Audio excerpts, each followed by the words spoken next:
Okay all right, trailer ನೋಡಿದ್ಮೇಲೆ ಕೆಲವು ವಿಷಯಗಳನ್ನ ನಿಮ್ಮ ಮುಂದೆ ಹಂಚ್ಕೋಬೇಕು ಅಂತ ಅನಿಸ್ತು. ಅದಕ್ಕೆ ಈ ವಿಡಿಯೋನ ಸ್ಟಾರ್ಟ್ ಮಾಡ್ಕೊಂಡಿದ್ದೀನಿ. ಇದರಲ್ಲಿ ನಾವೇನು ಮಾತಾಡೋಣ ಅಂತಂದರೆ ಟ್ರೈಲರ್ ಬ್ರೇಕ್ ಡೌನ್. ಯಾವ ಕ್ಯಾರೆಕ್ಟರ್ ಏನೇನು ಕನೆಕ್ಷನ್ ಇದೆ, ಏನೇನು ನಡೀತಿರ್ಬೋದು, ಏನೇನಿರ್ಬೋದು ಒಂದು ಸ್ಟೋರಿ ಲೈನ್ ಅಂತ ಹೇಳ್ಬಿಟ್ಟು ಒಂದು ಔಟ್ಲೈನ್ ಆ ಥರ ಮಾಡೋಣ. ಇದರಲ್ಲೇನು ಲೀಕೇಜ್ ಆ ಥರ ಸ್ಟೋರಿಯನ್ನು ನನಗೇನು ಗೊತ್ತಿಲ್ಲ, ಗೀತು ಮೋಹನ್ ದಾಸ್ ಬಂದೇನು ಹೇಳಿಲ್ಲ, ಅದನ್ನು ಮಾಡೋಣ. ಅದಾದ ನಂತರ ತುಂಬ ಎಲ್ಲರೂ ಮಾತಾಡಿದಂಥ ಆ ಸ್ಪೀಚನ್ನು ಕೇಳಿದೆ. ಆರ್ ಅಡ್ವಾಣಿಗೆ ಒಂದು ನೆಗೆಟಿವ್ ಇಂಪ್ಯಾಕ್ಟ್ ಆಗುತ್ತೆ ಈ ಒಂದು ಕ್ಯಾರೆಕ್ಟರ್ ಮಾಡಿರೋದ್ರಿಂದ ಟಾಕ್ಸಿಕಲಿ. ಅದಕ್ಕೆ ಯಶ್ ಅವ್ರು ಏನಂತ ಉತ್ತರ ಕೊಟ್ಟರು.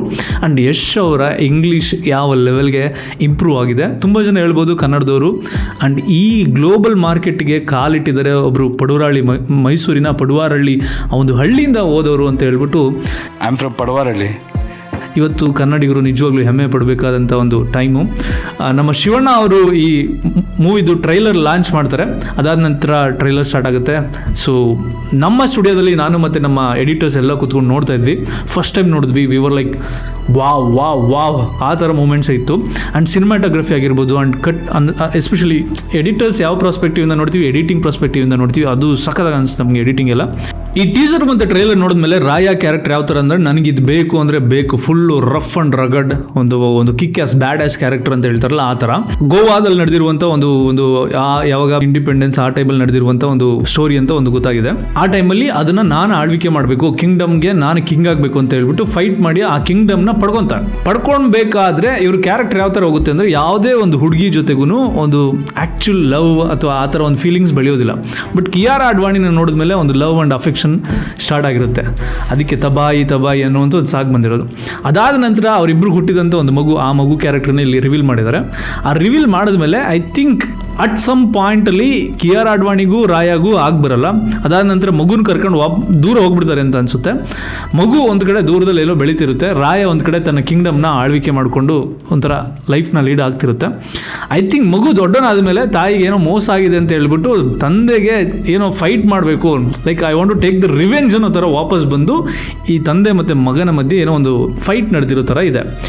ಯಶ್ ಅವರು ಇಲ್ಲಿ 3 ಲುಕ್ಕಲ್ಲಿ ಕಾಣಿಸ್ಕೊತಾರೆ. ಒಂದು ಫಾದರ್ ಕ್ಯಾರೆಕ್ಟರು ಆಗೋದಕ್ಕೂ ಮುಂಚೆ ಲೈಕ್ ರಾಯ ಕ್ಯಾರೆಕ್ಟರ್ ಏನಿದೆ, ಆ್ಯಂಡ್ ಆ ರಾಯ ಅವರ ಮಗನ ಕ್ಯಾರೆಕ್ಟರ್ಲಿ ಕ್ಲೀನ್ ಶೇವ್, ಅದು ಡಿಫ್ರೆಂಟ್ ಲುಕ್, ಫ್ರೆಂಚ್ ಕಟ್ ಎಲ್ಲ ಇದೆಯಲ್ಲ ಆ ಒಂದು ಲುಕ್ಕು. ಅವರಿಬ್ಬರು ಫೈಟ್ ಮಾಡ್ತಾ ಇನ್ನೊಬ್ರು ಸೀನಿಯರ್ ಲುಕ್ ಇದೆ. ಟ್ರಿಬಲ್ ಆಕ್ಟಿಂಗ್ ಏನಾದರೂ ಇಂಟ್ರೊಡ್ಯೂಸ್ ಮಾಡ್ತಾರೆ ಏನೋ ಗೊತ್ತಿಲ್ಲ, but so for double acting ಅಂತ ಒಂದು ಇನ್ಫಾರ್ಮೇಶನ್ ಇದೆ. ಬಟ್ ಓವರ್ ಆಲ್ ನೀವು ನೋಡಿದ್ರೆ ಒಬ್ಬ ಮನುಷ್ಯನಿಗೆ ವಿಷನ್ ಇದ್ರೆ ಏನು ಬೇಕಾದರೂ ಮಾಡ್ಬೋದು.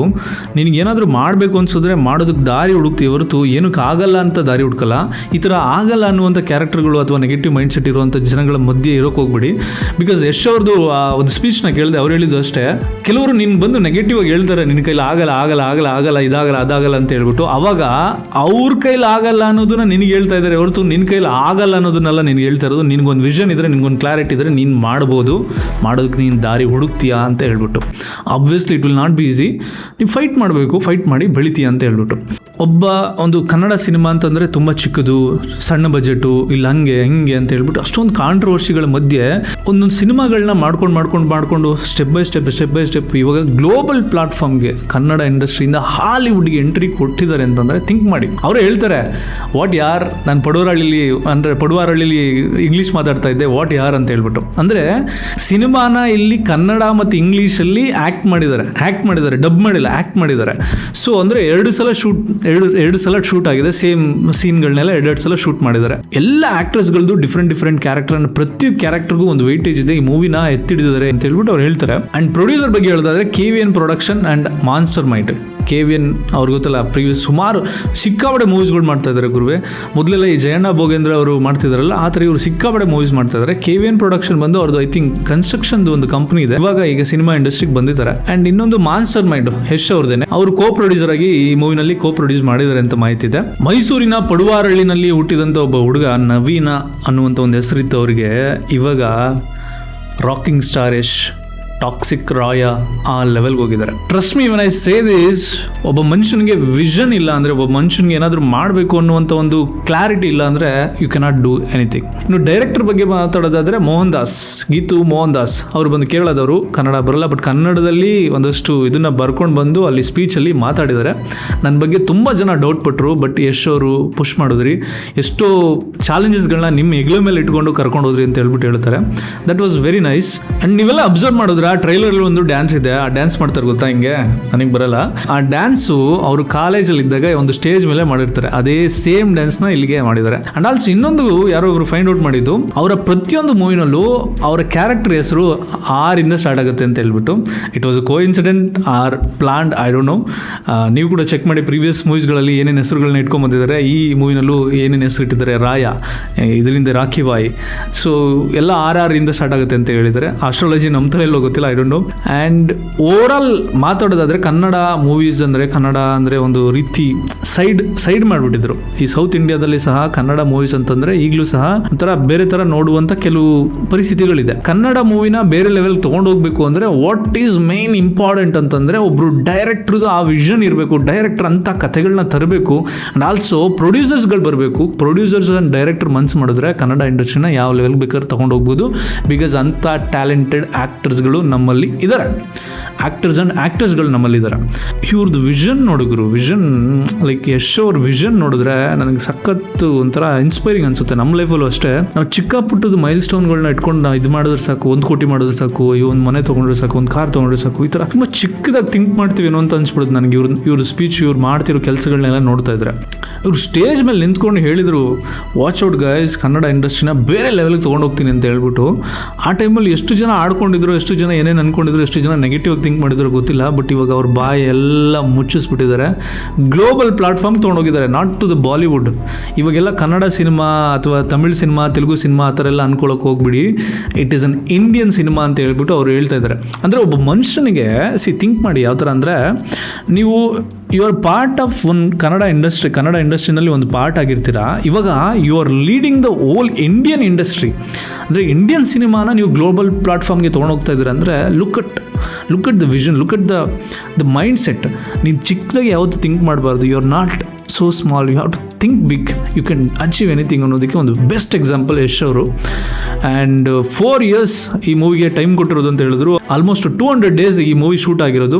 ಅದರಲ್ಲಿ ಎಷ್ಟು ವುಮನ್ ಕ್ಯಾರೆಕ್ಟರ್ಗಳಿದೆ, ಪ್ರತಿಯೊಂದು ಕ್ಯಾರೆಕ್ಟರ್ಗೂ ಆ ಕಾಲ್ ಶೀಟು, ಆ ಡೇಸ್ ಇದೆಲ್ಲ ಚಾಲೆಂಜಸ್ ಇತ್ತು. But somehow they did not give up, they did something better ಅನ್ನೋದು ಇವತ್ತಿನ ಒಂದು ಮಾಹಿತಿ. ಅಂಡ್ ಒಂದು ಚಾಲೆಂಜ್ ಏನು ಗೊತ್ತಾ, ಎವ್ರಿ ಆ್ಯಕ್ಟರ್ಗಳಿಗೆ ಆಲ್ರೆಡಿ ನಾನು ಇದನ್ನು ಮಾಡಿಬಿಟ್ಟಿದ್ದೇನೆ, ನೆಕ್ಸ್ಟ್ ಏನು ಮಾಡಬೇಕು ಅಂತ ಹೇಳ್ಬಿಟ್ಟು. ಆ್ಯಂಡ್ ನೀವು ಪ್ರೀವಿಯಸ್ಲಿ ಮಾಡಿರೋ ಮೂವಿನ ನೆಕ್ಸ್ಟ್ ಮಾಡುವಂಥ ಒಂದು ಮೂವೀಸ್ಗೆ ಕಂಪ್ಯಾರಿಸನ್ ಅನ್ನೋದು ಬಂದೇ ಬರುತ್ತೆ.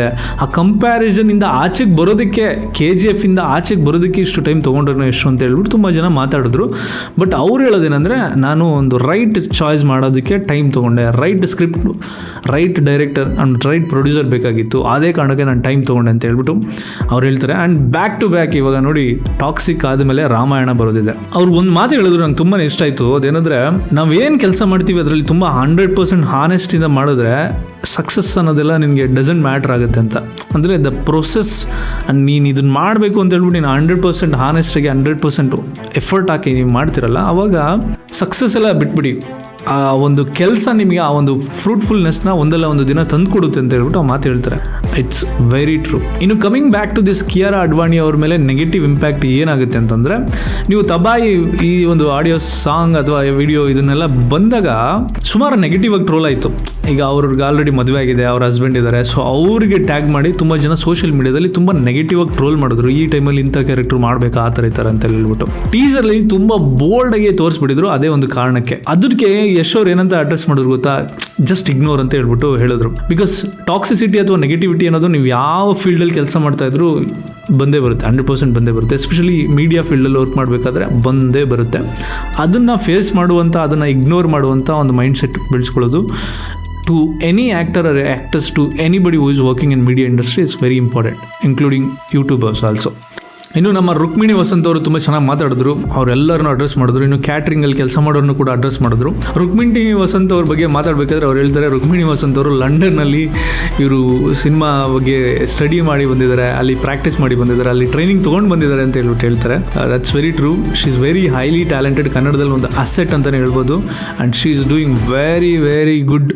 ಅಂದರೆ ಅವ್ರ ಚಾಯ್ಸು ತುಂಬ ಚೆನ್ನಾಗಿದೆ, ಒಳ್ಳೊಳ್ಳೆ ಮೂವೀಸ್ಗಳನ್ನ ಪಿಕ್ ಮಾಡ್ತಾ ಇದ್ದಾರೆ. ಆ್ಯಂಡ್ ಕ್ಯಾರೆಕ್ಟರ್ಗಳು ಡಿಫ್ರೆಂಟ್ ರೋಲ್ ಇರುವಂಥದ್ದನ್ನು ಮಾಡ್ತಾ ಇದ್ದಾರೆ. That's really good. ಆಮೇಲೆ ದ ಲೇಡಿ ಸೂಪರ್ ಸ್ಟಾರ್ ನಯನ್ತಾರ ಅವರು ಮಾತಾಡಿದ್ರು. ಅವ್ರು ತುಂಬ ಟೈಮ್ ತೊಗೊಂಡ್ರು ಆ್ಯಂಡ್ ಪ್ರತಿಯೊಬ್ಬರೂ ಅಡ್ರೆಸ್ ಮಾಡಿದ್ರು ಆ್ಯಂಡ್ ಪ್ರತಿಯೊಂದೂ ಡಿಫ್ರೆಂಟಾಗಿ ಎಕ್ಸ್ಪ್ರೆಸ್ ಮಾಡಿದ್ರು. That's one of the best speech ಅಂತಲೇ ಹೇಳ್ಬೋದು. ನೀವೊಂದು ಡಯಾಸ್ ಮೇಲೆ ನಿಂತ್ಕೊಂಡಾಗ how cool, how calm and how confident you are ಅನ್ನೋದು ಮ್ಯಾಟ್ರ್ ಆಗುತ್ತೆ. ಎಸ್ಪೆಷಲಿ ಪಬ್ಲಿಕ್ ಸ್ಪೀಕಿಂಗ್ ಅಂತ ಬರುತ್ತಲ್ಲ, ಅದರಲ್ಲಿ ಕೆಲವು ವಿಚಾರಗಳು ತುಂಬ ಜನ ಯೋಚನೆ ಮಾಡ್ತಾರೆ, ಏನು ಮಾತಾಡಲಿ ಅಂತ ಹೇಳ್ಬಿಟ್ಟು. ಬಟ್ ಶಿ ವಾಸ್ ಲೈಕ್, ನಂದೇ ಸ್ಟೇಜ್ ಇದು, ನಾನು ಮಾತಾಡ್ತೀನಿ ಅಂತ ಹೇಳ್ಬಿಟ್ಟು ಮಾತಾಡಿದ್ರು. That was nice. ಆ್ಯಂಡ್ ಪ್ರತಿಯೊಬ್ಬರು ಯಶ್ ಅವ್ರ ಬಗ್ಗೆ ಹೇಳಿದಂಥ ಒಂದು ಮಾತೇನು ಗೊತ್ತಾ, ಅವ್ರದ್ದು ವರ್ಕ್ ಎಥಿಕ್ಸ್ ತುಂಬ ಚೆನ್ನಾಗಿದೆ. And that dedication and hard work ಬೇರೆ ಎಲ್ಲೂ ಯಾರಲ್ಲೂ ನಾನು ನೋಡಲಿಲ್ಲ ಅಂತ ಹೇಳ್ತಾರೆ. ಸಕ್ಸಸ್ ಅನ್ನೋದು ಸುಮ್ಮನೆ ಸಿಗೋದಿಲ್ಲ ಹಾರ್ಡ್ ವರ್ಕ್ ಮಾಡ್ದೇ. No. So overall toxic trailer ನಿಮಗೆ ಏನು ಅನ್ನಿಸ್ತು? ನಿಮಗೆ ನೆಗೆಟಿವ್ ಸೈಡ್ ಏನಾದರೂ ಅನ್ನಿಸ್ತಾ, ಪಾಸಿಟಿವ್ ಸೈಡ್ ಏನಾದರೂ ಅನ್ನಿಸ್ತಾ? ಯಶ್ ಅವ್ರ ಆ್ಯಕ್ಟಿಂಗ್, ಅದರಲ್ಲಿ ಒಂದು ಅಗ್ರೆಸಿವ್ ಆ್ಯಕ್ಟಿಂಗ್ ಮಾಡಿದ್ದಾರೆ. ಆ್ಯಂಡ್ ಡಿಫ್ರೆಂಟ್ ಕ್ಯಾರೆಕ್ಟರ್ನ ಲೀಡ್ ಮಾಡಿದ್ದಾರೆ. ತುಂಬ ಜನ ರಿಲೇಟ್ ಮಾಡ್ಕೋಬೋದು, KGF ಇದೇ ಥರ ಇದೆ ಅಂತ ಹೇಳ್ಬಿಟ್ಟು. ಅವ್ರ ಲುಕ್ಕು ಸಿಮಿಲರ್ ಇರ್ಬೋದು, but character is not similar ಅಲ್ಲ. ಸೊ ಅದು ಚಾಲೆಂಜ್ ಆಗಿರುತ್ತೆ ಅವರಿಗೆ, ಅದರಿಂದ ಆಚೆಗೆ ಬರಬೇಕು, ಮತ್ತೆ KGF ಅಂತ ಅನ್ಬಾರ್ದು ಅಂತ ಹೇಳ್ಬಿಟ್ಟು. ಆ್ಯಂಡ್ ಫೈನಲಾಗಿ ಒಂದೇ ಒಂದು ಮಾತನ್ನು ಹೇಳಬೇಕು, ಈ ಮೂವಿ ಲವರ್ಸ್ ಅಥವಾ ಮೂವಿ ನೋಡೋರು ಇರ್ತಾರಲ್ಲ, ಒಬ್ಬೊಬ್ಬರು ಒಂದೊಂದು ಜಾನ್ರಲ್ಲಿ ಇರ್ತಾರೆ, ಒಬ್ಬೊಬ್ಬರು ಒಂದೊಂದು ಮೈಂಡ್ಸೆಟ್ಟಲ್ಲಿ ಇರ್ತಾರೆ, ಒಬ್ಬೊಬ್ಬರು ಒಂದೊಂದು ಪರ್ಸೆಪ್ಷನ್ ಇರುತ್ತೆ. ಫಾರ್ ಎಕ್ಸಾಂಪಲ್, ಒಬ್ಬರಿಗೆ ಒಂದು ಮೂವಿನಲ್ಲಿ ವ್ಯಾಲ್ಯೂ ಇರಬೇಕು ಅಂತ ಇರುತ್ತೆ, ಒಂದು ಮೂವಿನಲ್ಲಿ ಸೋಷಿಯಲ್ ಮೆಸೇಜ್ ಇರಬೇಕು ಅಂತ ಅನ್ಕೊತಾರೆ. ಅದು ತಪ್ಪಲ್ಲ. ಬಿಕಾಸ್ ಎಷ್ಟೋ ಯಂಗ್ಸ್ಟರ್ಸ್ಗಳು ಮೂವಿನಲ್ಲಿರುವಂಥ ಹೀರೋ ಆ್ಯಂಡ್ ಹೀರೋಯಿನ್ ಅವ್ರುಗಳನ್ನ ಫಾಲೋ ಮಾಡ್ತಾರೆ. ಅವ್ರು ಮಾಡ್ತಿರೋದು, ಅವ್ರು ಹಾಕೊಂತಿರೋ ಡ್ರೆಸ್ ಆಗಿರ್ಬೋದು, ಅವ್ರು ಮಾತಾಡ್ತಿರೋದು ಆಗಿರ್ಬೋದು, ಅವ್ರ ಹೇರ್ ಕಟ್, ಪ್ರತಿಯೊಂದನ್ನು ಸಣ್ಣ ವಿಷಯನೂ ಅವ್ರು ಹಾಕ್ತಿರುವಂಥ ಡ್ರೆಸ್ ಪ್ರತಿಯೊಂದನ್ನು ಫಾಲೋ ಮಾಡ್ತಾರೆ. ಹಾಗಿರ್ಬೇಕಾದ್ರೆ ಆ ಕ್ಯಾರೆಕ್ಟ್ರನ್ನ ಇವರು ಎಲ್ಲಿ ಕ್ಯಾರಿ ಮಾಡ್ತಾರೆ ರಿಯಲ್ ಲೈಫಲ್ಲಿ, ಅದು ನೆಗೆಟಿವ್ ಆದರೆ ಅಂತ ಹೇಳ್ಬಿಟ್ಟು ತುಂಬ ಜನ ಅದ್ರ ಬಗ್ಗೆ ಮಾತಾಡ್ತಾರೆ. That's not wrong. ಬಟ್ ಇವರ ಇಂಟೆನ್ಷನ್ ಏನಿತ್ತು, ಇವರು ಟಾಕ್ಸಿಕ್ ಬಗ್ಗೆ ಇವ್ರು ಏನು ಹೇಳ್ತಿದ್ದಾರೆ ಅಂದರೆ, it's for the grown up, fairy tale for grown up ಅಂತಂದರೆ ಬೆಳೆದವರಿಗೆ ಅಂತ ಹೇಳ್ಬಿಟ್ಟು. It's not for the youngsters, it's for the adult, ಅಂದರೆ 18 and above ಅಂತ ಅವರು ಕ್ಲಿಯರಾಗಿ ಹೇಳಿದ್ದಾರೆ. ಯಶ್ ಅವ್ರು ಇನ್ನೊಂದು ಮಾತು ಹೇಳ್ತಾರೆ, ನಾವು ಈ ಮೂವಿನ ಮಾಡಿರೋದು ನಾವು ಅಂದರೆ ಒಂದು ಸ್ವಲ್ಪ ವರ್ಷ ಮುಂದೆ ಹೋಗ್ಬಿಟ್ಟಿದ್ದೀವಿ ಅನ್ನೋ ಥರ ಅವ್ರು ಹೇಳಿದರು. ಅಂದರೆ we are ahead of every one ಅನ್ನೋ ಥರ. ಅಂದರೆ ಈ ಮೂವಿ ಈ ಟೈಮಲ್ಲಿ ಅಲ್ವೇನೋ, ಮುಂದಿನ ದಿನಗಳಲ್ಲಿ ಬರುವಂಥ ಜನ್ರೇಷನ್ಗೇನೋ ಅನ್ನೋ ಥರ ಅವ್ರು ಹೇಳಿದ್ದಾರೆ. ಬಟ್ ಸ್ಟಿಲ್ ಈಗ ಬೇರೆ ಕ್ಯಾಟಗರಿನಲ್ಲಿ ಕೆಲವರು ಎಂಟರ್ಟೈನ್ಮೆಂಟ್ ನೋಡ್ತಾರೆ, ಕೆಲವರು ಹೀರೋಗೆ ನೋಡ್ತಾರೆ, ಕೆಲವರು ಹೀರೋಯಿನ್ ನೋಡ್ತಾರೆ, ಕೆಲವರು ಆ್ಯಕ್ಷನ್ ನೋಡ್ತಾರೆ, ಕೆಲವರು ಕಾಮಿಡಿಗೆ ನೋಡ್ತಾರೆ, ಕೆಲವರು ಎಂಟರ್ಟೈನ್ಮೆಂಟ್ ನೋಡ್ತಾರೆ. ಓವರ್ ಆಲ್ ಡಿಫ್ರೆಂಟ್ ಪರ್ಸ್ಪೆಕ್ಟಿವ್ ಇರುತ್ತೆ, ಡಿಫ್ರೆಂಟ್ ಎಕ್ಸ್ಪೆಕ್ಟೇಷನ್ ಇರುತ್ತೆ ಫ್ರಮ್ ಎನಿ ಮೂವಿ. ಹಾಗಿರ್ಬೇಕಾದ್ರೆ ಪಾಸಿಟಿವಿಟಿ ನೆಗೆಟಿವಿಟಿ ಅನ್ನೋದು ಖಂಡಿತ ಹಾಗೆ ಆಗುತ್ತೆ. ಬಟ್ ಓವರ್ ಆಲ್ ನಿಮ್ಗೆ ಏನು ಅನ್ನಿಸ್ತು ಅದ್ರ ಬಗ್ಗೆ ಕಮೆಂಟ್ ಮಾಡಿ. ಆ್ಯಂಡ್ ನೆಕ್ಸ್ಟ್ ವಿಡಿಯೋದಲ್ಲಿ ಸಿಗೋಣ. ಅಲ್ಲಿವರೆಗೂ